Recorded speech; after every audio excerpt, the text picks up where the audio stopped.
Jamaica, Jamaica, Jamaica, land we love. Before God and all mankind, I pledge the love and loyalty of my heart, the wisdom and courage of my mind, the strength and vigor of my body, in the service of my fellow citizens. I promise to stand up for justice, brotherhood, and peace, to work diligently and creatively, to think generously and honestly, so that Jamaica may, under God, increase in beauty, fellowship, and prosperity, and play her part in advancing the welfare of the whole human race. One of the things I'm very, very grateful to the University of the West Indies and the University of Technology for is the foundation they gave us in conducting research. I wrote on first principles versus analogy on Monday, and I'm not going to go back into that right now. I'm just emphasizing the importance of conducting research, ensuring that contingency plans are in place, and being prepared for shocks. Jamaica, as it is with most other Caribbean islands, is heavily dependent on tourism. Roughly 70% of tourist arrivals, particularly stopover visitors, come to us from the United States of America.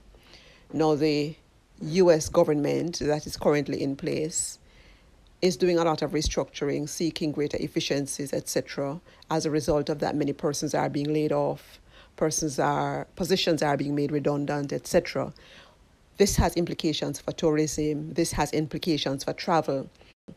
Jamaican government has to begin to put plans in place to diversify the economy, as I've been calling for many, many years. I'm going to share some statistics from one of the JTB reports. The JTB has been excellent in providing data. When I was head of department of tourism at a Caribbean university, I could always depend on the JTB to provide data for my students to do analysis and to predict what is likely to happen in certain sectors and to really have a good understanding of the impact of tourism on the economy, not just in Jamaica, but across the Caribbean. So look out for that video. But right now, I want us to start contingency planning. Hi, everyone. Today, I want to take a long, hard look at a pressing economic reality.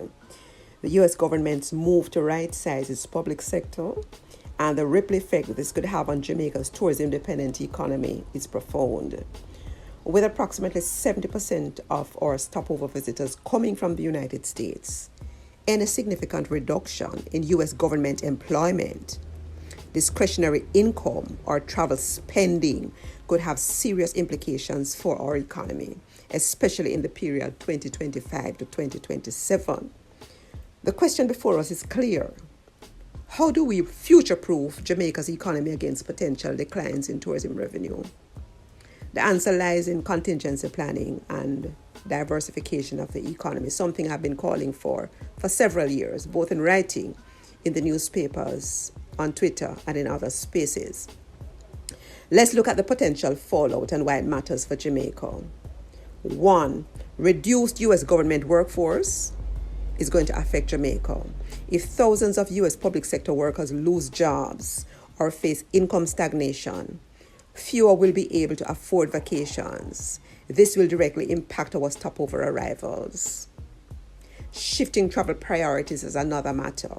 Economic downturns in the U.S. often leads to reduced leisure spending, shorter vacations, or a preference for domestic rather than international travel. So you may see more Americans traveling within the U.S. rather than overseas to islands like Jamaica and others in the Caribbean.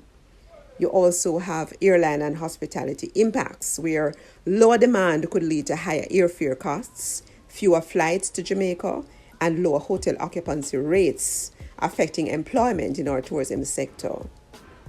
Contingency planning is not an option. It is an absolute necessity with urgency. While we hope for minimal disruptions, hope is not a strategy. The time to plan is now. Contingency planning is extremely important. We have to put proactive strategies in place for economic stability. Jamaica must adopt a multi-pronged approach to economic sustainability. Economic diversification has to be beyond tourism. Agribusiness and agri-processing is something that I've been speaking about for some time. We have to invest in high-value agricultural exports, such as cannabis, cocoa, castor oil, etc., to create new revenue streams. And when I speak of cannabis, I'm not talking about the raw ganja. I'm talking about the byproducts of this. We have to look at technology innovation. We have to strengthen Jamaica's position and explore opportunities in software development, cybersecurity, and e-commerce. We need to be speaking with India right now to send some of our Jamaicans there to be trained, because the Indians are in great demand globally, particularly those with strong IT skills. We have to look at renewable energy and sustainability. We have to expand solar and wind energy investments to reduce energy costs and attract foreign investors in green industries. We would have heard some of that at the Jamaica Stock Exchange Investments and Capital Markets Conference over the last 3 or 4 years. We have to look at strengthening regional and non-US tourism markets. So we have to target visitors from Canada, the UK, Europe, the Caribbean, and emerging Latin American countries. We have to develop regional Caribbean tourism by increasing intra-Caribbean travel and multi-destination packages. And we have had a problem with airlifts from and across and between Caribbean countries for far too long. CARICOM, it is time to wake up. We have to look at how we can enhance domestic tourism and local business development. And I'm looking at something in this area right now. We have to encourage Jamaicans to explore local tourism through incentives, discounts, and partnerships with community-based attractions. We have to invest in cultural tourism, leverage the music, heritage, and sports tourism to attract niche travelers. I've been saying it for a long time. The Civil Great House property is ready for development in this particular area. I think I may have copied that tweet to the Minister of Culture, the Honorable Babsy Grange, some time ago. We have to boost resilience in the tourism sector. We have to strengthen partnerships between government, private sector, international stakeholders to prepare for potential downturns. We have to offer incentives for small businesses in tourism-related industries to innovate and expand their services.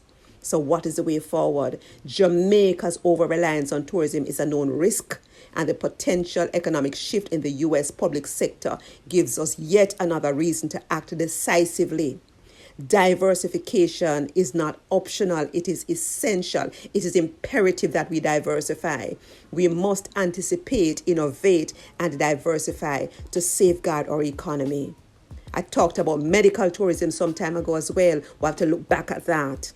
Let's build resilience now so that come 2025 and beyond, Jamaica will remain not just a destination, but a thriving, diversified economy. Thank you. I'm Colette Smith, consultant trainer from Dr. Colette J.A. Smith and Associates. I look forward to speaking with you. I look forward to hearing your opinions. Your opinions count, so feel free to put it in the comments, share it with me, and ask any questions that you may need to have answered. God bless you.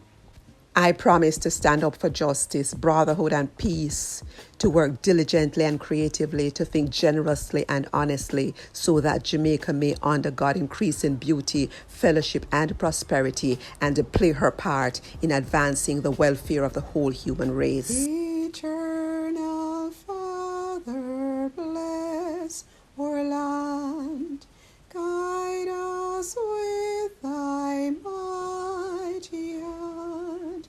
Keep us free from evil powers. Be our light through countless hours. To our leaders, great defender, grant true wisdom from above. Justice, truth, be ours forever, Jamaica, land we love. Jamaica.